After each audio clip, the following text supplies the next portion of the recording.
Hello and welcome to CEP Live on Facebook, Wealth, Policy, Civic Engagement, and You. This is a weekly series of Facebook Live events that we hope to better connect you to the activities at the Kansas Legislature. Every Tuesday at 2 p.m., CEP will host live interviews with organizations whose mission includes one of the wealth topic areas: water, energy, air, land, transportation, and health. Today, we're live on location at the State House with Zack Pistora, lobbyist for the Kansas Sierra Club. Say hi, Zack. Hello.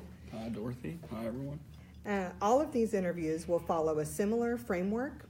You'll get a brief introduction of the Advocacy organization and the work that they do, and then we'll jump right into an update on any pressing policy issues related to wealth priorities: water, energy, air, land, transportation, and health. This series should help you gear up for the annual 2018 Wealth Day. So put March 15th on your calendars for Kansas Wealth Day of Advocacy and Education at the State House. Don't miss it. Each weekday, leading advocacy organizations will provide updates on current wealth priorities, offer tips for civic engagement in Kansas, and answer all of your pressing questions. We hope you'll join us live each week, but if you miss it, the interviews will all be archived on our CEP Facebook page, which is CEP Heartland. Be sure to follow the Climate and Energy Project on Facebook to keep up with this exciting series of interviews. So Zack, please tell us a little bit about the Sierra Club. Thank you, Dorothy. Appreciate you having me on here. This is my first Facebook Live event, so very excited to join you for this. Kansas Sierra Club is part of the National Sierra Club, the oldest and largest grassroots organization in the country. Been started since 1892. We deal with all sorts of environmental issues. The Kansas chapter, with nearly 5,000 members strong, is your state grassroots voice for environmental protection. In the State House, outings, we hike, we canoe, we socialize, we have potlucks, we lobby, we go to court, we do a number of different things at the state level on a number of different environmental issues. That's great. What about your role within the organization? Sure. This is my 7th year with the Kansas Sierra Club as their lobbyist, legislative director.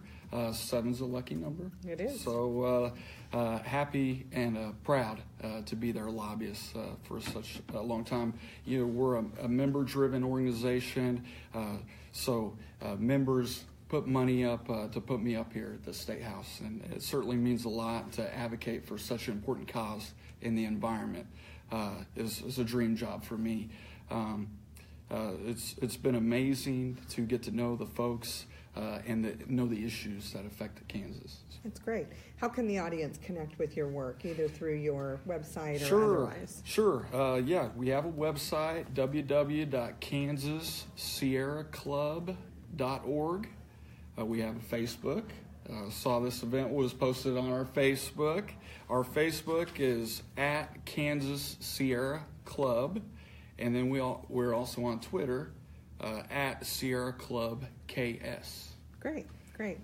So will you give us an update on the pressing wealth policy issues that you're working on? Yes, you bet. Before I say that, another way you can connect with us, we have 5 groups across the state. We have a Wakarusa group outside of Lawrence. We have Manhattan group. We have a Topeka group, a Wichita group, and a Kansas City, Johnson County group. So please, we have meetings every so often, typically once a month. So please join us there. Awesome.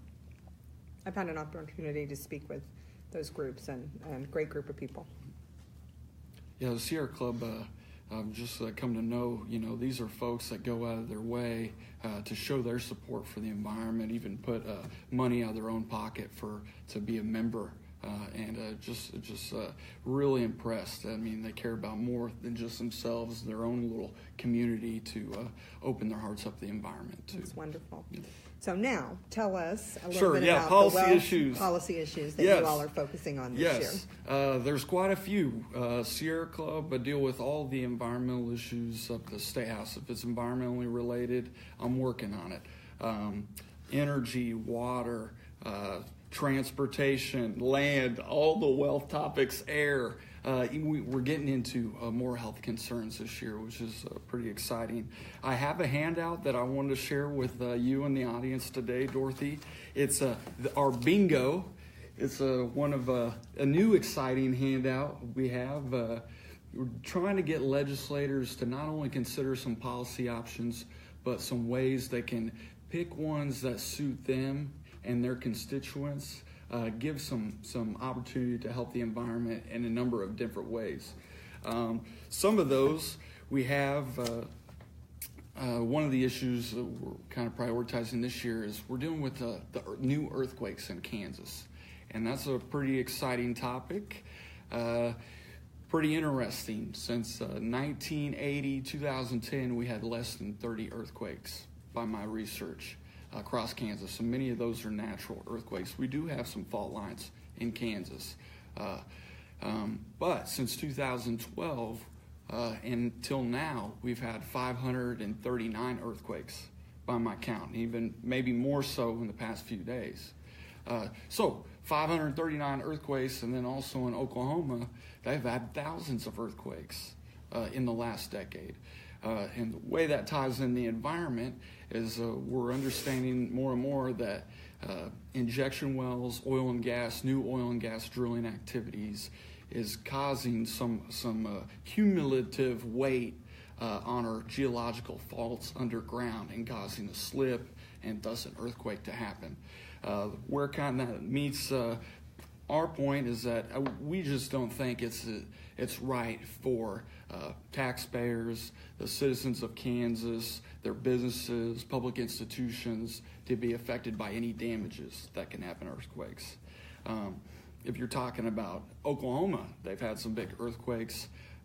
If Kansans get rocked by an Oklahoma earthquake, get damaged or maybe their basement, their house, their business, we just think there ought to be some recourse reconciliation for folks that deal with those damages. So we have some ideas and want to get more of a discussion like that up here at the State House. We've heard about the science, the number of earthquakes and what we've done about it from an agency standpoint, regulatory standpoint, but we haven't necessarily heard from the victims of those damages, how it affects property values, insurance requirement.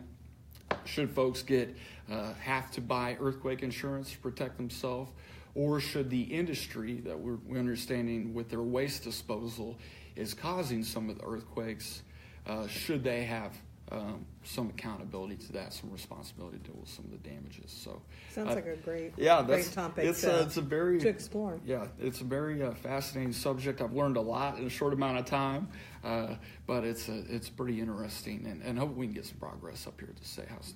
That's just one of many. Are there other priorities? Yes. The most important environmental issue in Kansas, in my mind, and on the minds of a lot of folks, is water. And western Kansas with Ogallala Aquifer, good portion of the Midwest relies on that aquifer for agriculture. But those folks out there in western Kansas rely on that for their wells, if they are farmers, to use it in their agriculture. And the cities, we're running out of water.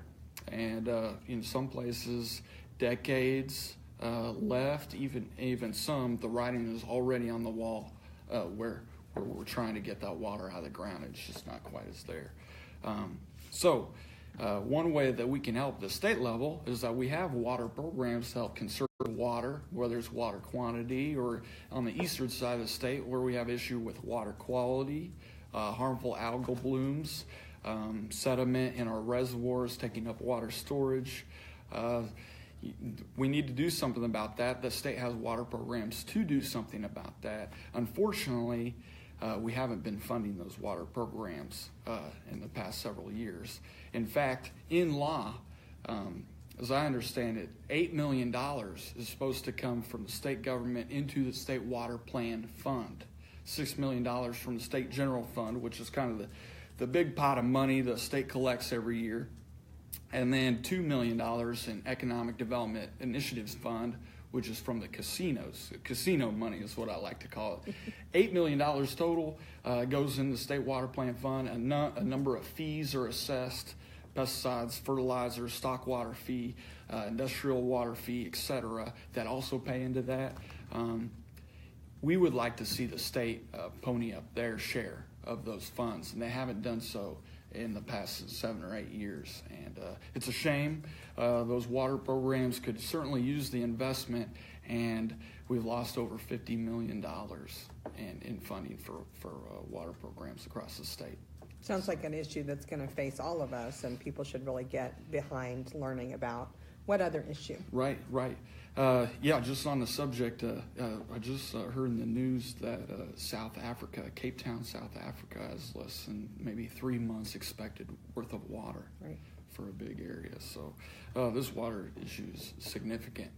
Another issue, I'm glad you asked. We have plenty we can talk about. Well, another top issue that we're concerned with this year is noxious weeds and pesticide drift. The state has talked about dealing with noxious weeds, the drift of seeds and plants, invasive species for a number of years now, and we've discussed whether we should add new weeds to the list, who should have the authority to decide those weeds in an emergency situation, and whether what types of programs management capabilities should we invest more money into chemical controls? Should we look into some other options? So this has been an ongoing process, whether we should move that authority from the legislature to the executive branch, and what that all entails, whether we should have an advisory committee at the state level. To boil it down, we've always kind of gone back and forth on that noxious weed subject. Well, one issue that kind of hits home with us at the Sierra Club and a number of farm organizations across the state is, if we're going to talk about the drift of seeds and plants, we should probably talk about the drift of chemical controls dealing with those seeds and plants. Okay, so pesticides that are used to control those seeds and plants and how those affect the environment. Okay. A larger issue that's come up is the issue of dicamba and the pesticide drift that a lot of farmers are seeing, namely soybean farmers, from the use of a specific chemical, dicamba. And drift has been around an issue for a long time for folks, but the dicamba issue, 4% of the nation's soybeans got damaged by this one chemical. It's even got so bad where farmers are arguing with each other, and they've had instances where it's even not come to blows, but people have shot each other. Wow. Yeah, and it's a serious deal because you're talking about people's livelihoods and their economic opportunity to grow their crops when, one crop might be resistant to that certain chemical, but, the neighbor's crop is not. And kind of overall, some folks that get, fall victim to, this agricultural poison that's, dedicated to try to poison the weeds or the bothersome insects, but it can also harm plants across the way too. But, those victims just feel like they don't have any recourse. They don't really want to go to court against their neighbor. They've lost, their crops have been damaged. They hope they get some compensation for that, but sometimes that can be hard to come by. So we're going to offer hopefully some ideas for resolution on that and try to increase protections for both the applicator and the pesticide, but also for any victims. That's really great. Do we have any questions online about those issues that we want to go to at this point? Okay. Any other pressing issues you want to talk about before we talk a little more about how people can get involved? Pressing issues, yeah, there's a couple that come to mind, and for the folks that don't know, I know you know this, I'm from Tonganoxie, and Tonganoxie got in the news this year, or last year now, with a chicken facility coming to Tonganoxie from Tyson. So there was a big debate on whether we should allow such a large slaughterhouse processing facility to come to a community and how close to a community. Example, this processing facility would have processed 1.25 million chickens a week, 65 million chickens a year. That's quite a few chickens. And for a town like Tonganoxie, who's going to be pretty close to the city limits, and moreover, we're looking at 400 to 600 barns, chicken barns, that each barn has up to 25,000 chickens, 25,000 square foot barns. 4 typically is what they'd recommend at a place within 30 miles of that processing facility. So that was going to be for those folks in that community that weren't made aware of it, mind you, by their city leaders, by our State Department of Agriculture, who was looking into trying to make this happen. They didn't find out until the day came that the announcement was made that the processing facility was going to come to their community.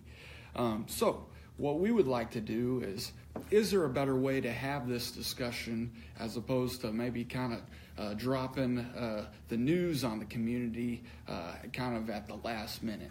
And what kind of protections are in place for these barns next to maybe residential properties or schools or businesses, to where if there's a problem with odor, chicken manure, that sorts of things, that we can deal with that in a cooperative way. But also to think, is this the kind of business we want to bring to Kansas is another question. Tyson and those types of large industrial agricultural facilities get a bad rap sometimes because of their history with water pollution violations, not kind of cleaning up after themselves.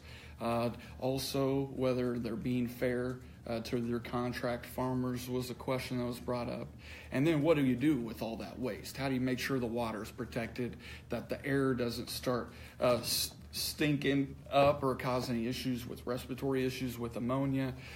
So we're working this year to try to make sure that the rules are clear on what type of agriculture facilities come to Kansas, how we deal with the process of communicating about that, and then what type of setback distances, kind of community protections there are.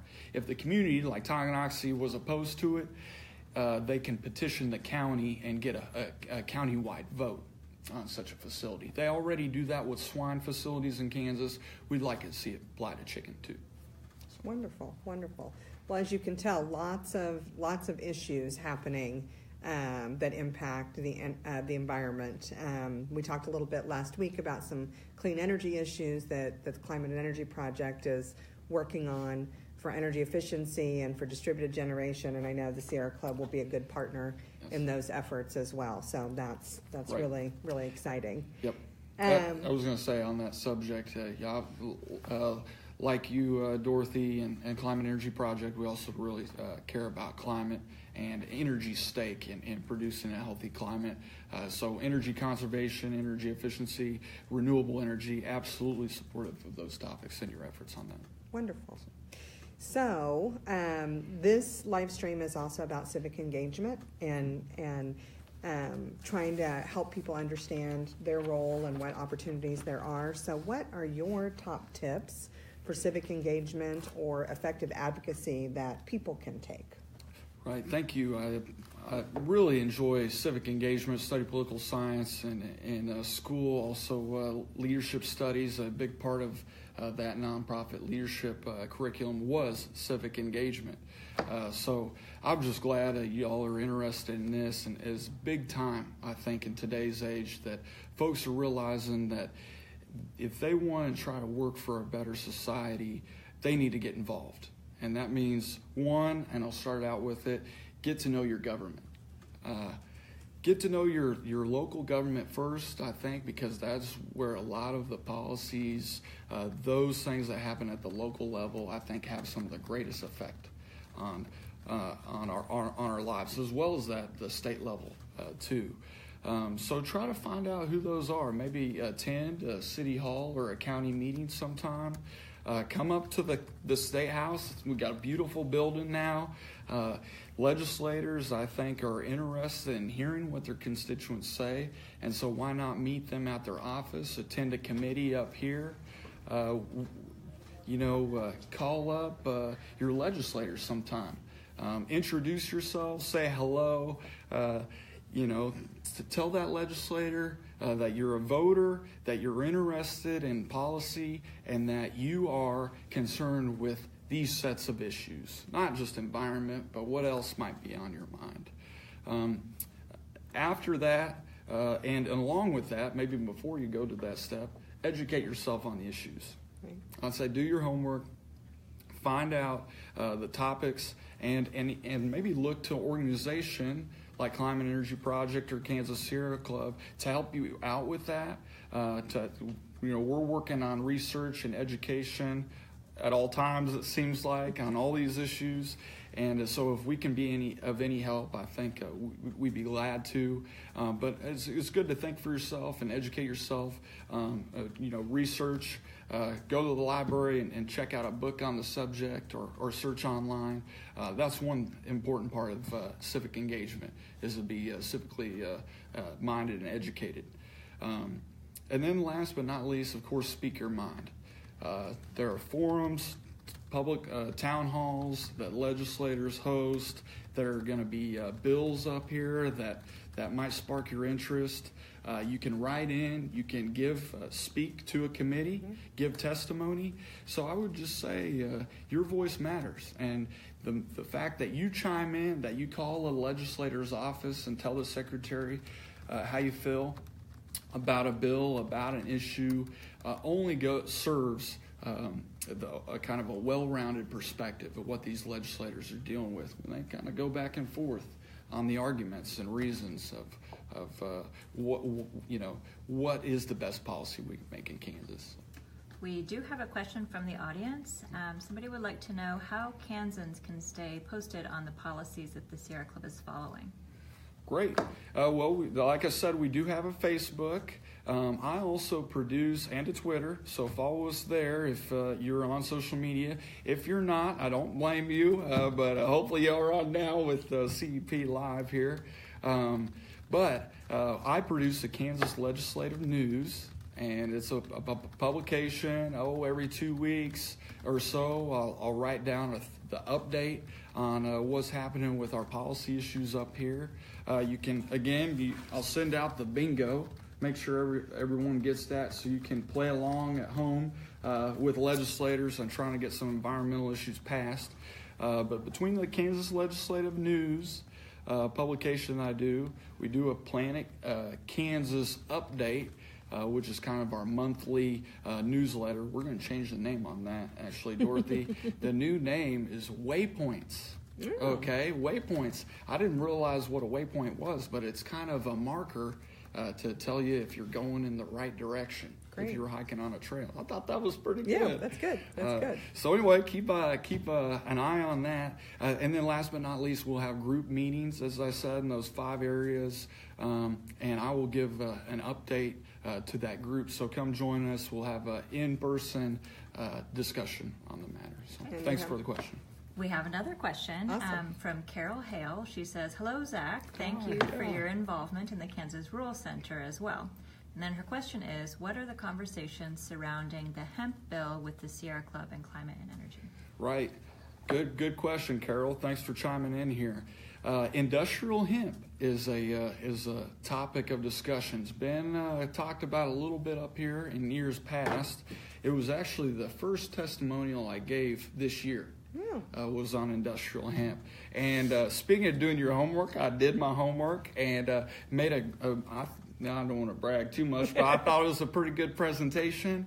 I think really discussing the benefits of a research and in-state commercialization program in Kansas. The bill just was talking about giving the authority to the Kansas Department of Agriculture, and as well as K-State University, namely as a research institution, to kind of think about the feasibility of the market, the agricultural product itself, and its benefits to Kansas. I thought we could go a step further. I thought, like other states in the country that already got thousands of acres in production, as a top 10 agricultural state, Kansas should allow industrial hemp. Now, industrial hemp, different from some of the other plants in the cannabis family, is primarily for fuel, building products, skincare, medicine,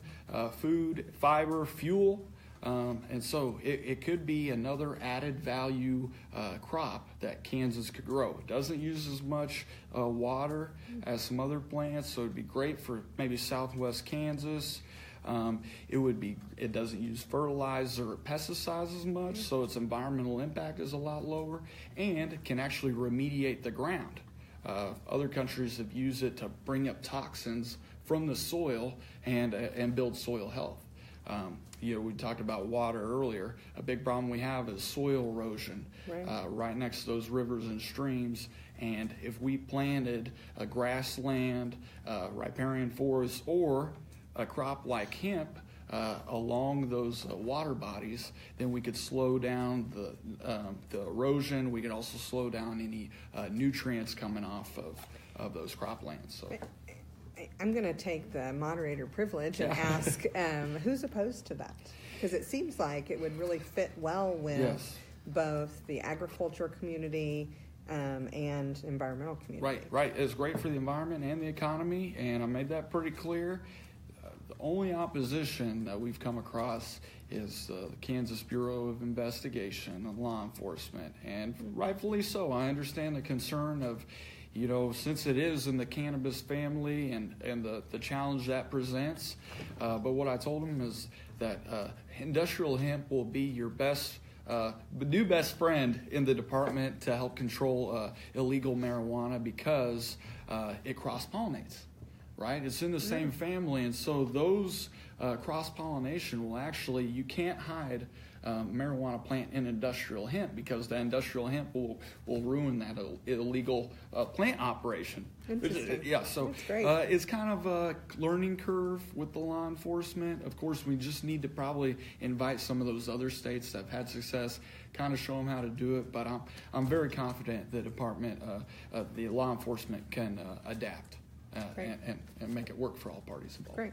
Are there any other questions before we move on? Just a reminder, if you're watching this later and not watching us live, you can certainly ask us questions through Facebook, and we will answer those after the live stream is over as well. So, Zach, what question, and you had a lot of policy priorities, right? So pick one or two. Okay. What if you were to advise someone about communicating with their legislator on that issue? What question or questions would you ask a legislator about that particular issue? Sure. I would just like to, again, plug my bingo, if I can, Dorothy. This will be readily available on our website. It's a brand new document, so I got to get it put up on our website, and then I'll send it out. But I'd encourage you to play along at home. Help talk to these legislators about some of these issues. Ask them which boxes they want to cross off this year. There's some gimmies on here. We got the green space, which is the free space in the middle. I have just sit down with Zach and discuss some policy ideas to help the environment. I have do your own personal action to protect the environment. So those are some gimmies. There's some other ones on here that I think we can accomplish this session. So anyway, I would encourage folks to generally ask them about the bingo. Say, hey, how's your bingo card? Eco bingo is what I'm calling it. Eco bingo. Eco bingo. How's your eco bingo doing? What policy options on there are you interested in? But generally on our top issues, earthquakes, pesticide drift, and water policy. One question I ask is, how much are we willing to go in Kansas and the leadership of our state government to protect water for current and future generations? Is it worth $8 million of investment a year when we got over a $6 billion budget, state government? Is $8 million, is water for Kansas worth that? I think so. I think that's an easy question. That's an easy answer. That's why I asked that question. But make sure, on the level of priorities, education certainly needs funding. Mental health certainly needs funding. We need to increase the opportunity and access to health care statewide. We need to expand energy and all that. But if we don't have water, what else? What else is there? Life is dependent upon water, and so we can make that small investment. We're kind of at a loss of that $50 million.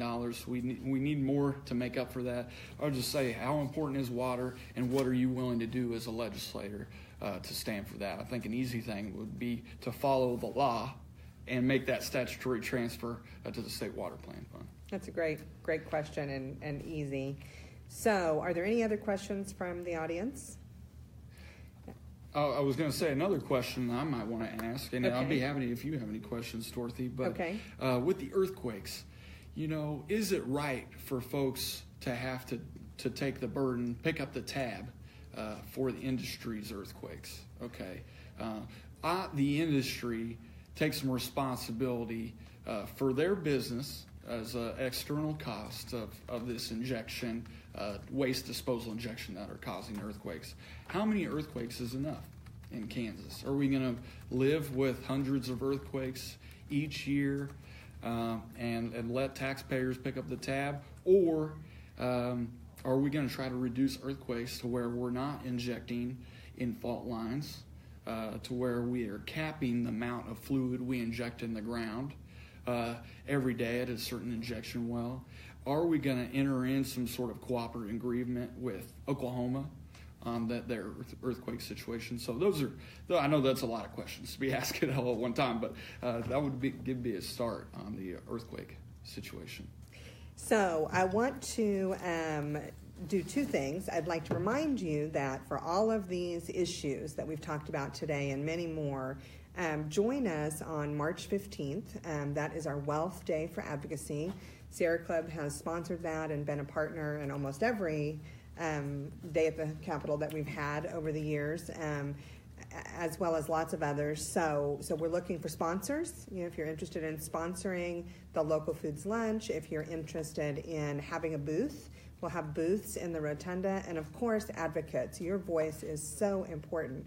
Last year we had almost 200 people, and we want to beat that this year. So get signed up. You can do that at bit.ly/2018 Wealth Day. It's also on your website. It's on our website. Right. It's also on our Facebook. We're posting a link, so please get signed up. Also, follow CEP on Facebook at CEP Heartland, or on Twitter at CEP Heartland, to find out about next week's CEP Live. We're really excited that we're going to have Scott Engelmeyer with the Kansas Association of Community Action Programs as our guest next week, Tuesday at 2. Any other relevant events? It looks like we have a question first. I was just going to plug, right after that Wealth Day, we'll be having our biannual conference for the Sierra Club. It's exciting. It's at the Baker Wetlands Center this year. We're going to get Dr. Johan Fatima. Oh, Johan's coming back. Yes. Yay. So that's exciting. Talk about there's no normal, I think, is the name of his lecture. This time we'll have a number of different speakers talk about a number of different subjects, including things that are happening at the State House. So that's really great. What's the date on that, Zach? March 24th, Saturday, and it'll be 8:30 to 4. Okay. And our question, we have another question. The question is there a way that how does somebody sign up for the Sierra Club newsletter or your policy updates? Is there a direct link? Sure. I think we have an updates section on our website, kansassierraclub.org. And if you also want to reach out to me directly, I'd be happy to put you on our list. My email is Zack, Zack, Pistora, Pistora, @gmail.com. And if you have any ideas or want to get more involved, I'd be happy to talk to you further. I happen to know if you're a Sierra Club member, you get those automatically. Right. Right, and we have a sign up, become a member on our website, both national and our state website too. That's great. Well, it's been a pleasure to have this be your inaugural Facebook Live event. Yes. We're really enjoying having our partners join us on these Tuesdays at 2. Don't forget to sign up for Wealth Day, March 15th. We'd love to see you here. And if you have questions, don't hesitate to reach out. Thanks so much.